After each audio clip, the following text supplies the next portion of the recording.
जालना जिले में जनवरी से मार्च 2025 के बीच 53 बाल विवाहों को रोका गया। ये जानकारी जालना जिला महिला एवं बाल विकास अधिकारी कोमल कोरे ने दी। उन्होंने बताया कि बाल विवाह रोकथाम अधिनियम के तहत वे सतर्कता बरती जा रही है और जिले में किसी भी नाबालिग की शादी न हो, इसके लिए लगातार काम जारी है।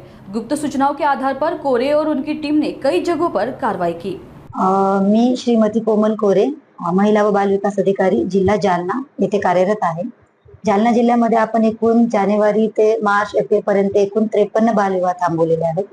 बालविवाह प्रतिबंधक अधिनियम 2006 च्या अनुषंगाने बालविवाह करणे हा कायदेशीर गुन्हा आहे आणि या गुन्ह्यामध्ये आरोपीला 2 वर्ष सक्त मजुरी आणि 1 लाख रुपयाचा दंड आहे।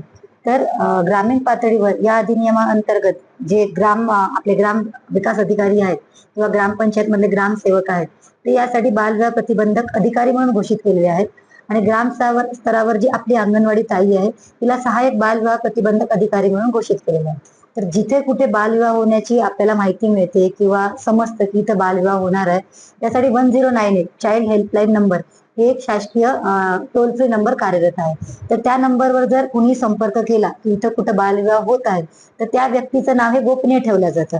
एकंदरीत त्यांनी 1098 वर बालविवाहाची तक्रार करणं अपेक्षित आहे। ती तक्रार आली की शासकीय यंत्रणा तिथे जाऊन बालविवाह थांबवण्याची प्रक्रिया करते। याच अंतर्गत जालना जिल्ह्यामध्ये सगळ्या ग्रामपंचायतीमध्ये ग्राम बाल संरक्षण समित्या स्थापित केलेल्या आहेत। तर त्या समित्यांची सुद्धा प्रमुख भूमिका आहे की त्यांच्या ग्राम पातळीवर जे काही बालक आहेत, मुलगा असो मुलगी 18 वयाच्या खाली, त्यांचं संरक्षण करणे आणि बालविवाह रोखणे म्हणजे हा एक प्रकारचं मुलींचं संरक्षण करण्याचाच विषय आहे। आणि आता आपण एप्रिल महिन्यामध्ये आहोत। 30 एप्रिलला अक्षय तृतीया आहे। हा 3.5 मुहूर्तापैकीचा एक मुहूर्त आहे। तर त्या दिवशी जास्ती प्रमाणात विवाह लागतात।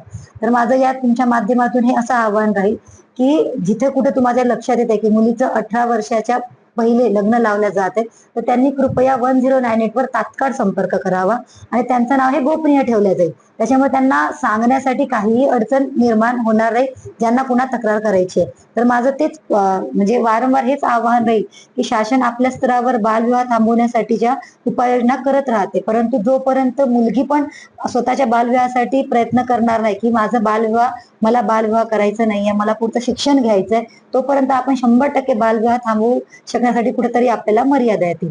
कारण की बालविवाहाचे बरेच दुष्परिणाम आहेत। जर त्या मुलीचं वय 18च्या अगोदर आपण बालविवाह करत आहोत तर ती मुलगी शारीरिकरित्या, मानसिकरित्या, सामाजिकरित्या सक्षम नसते किंवा तयार नसते। तिचा बालविवाह झाला, तिला मूलबाळ होईल, तिला संसाराची जबाबदारी येईल, तिचा मुलगा कुपोषित होईल, त्याचं कमी वजन राहील, ती एक आई म्हणून ज्या काही जबाबदाऱ्या घ्यायच्या असतात ती सक्षमरित्या पेलू शकणार नाही।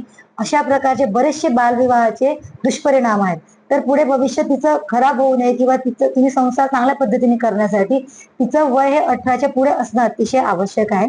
त्याच्यामुळे माझं सगळ्यांना आवाहन आहे की जिथे कुठे तुम्हाला बालविवाह होत असल्याची माहिती मिळेल तर त्यांनी कृपया 1098 या नंबरवर तात्काळ संपर्क करावा आणि जालना जिल्ह्यासाठी आम्ही सध्या सतर्क झालेलो आहोत की बालविवाह थांबवण्यासाठी।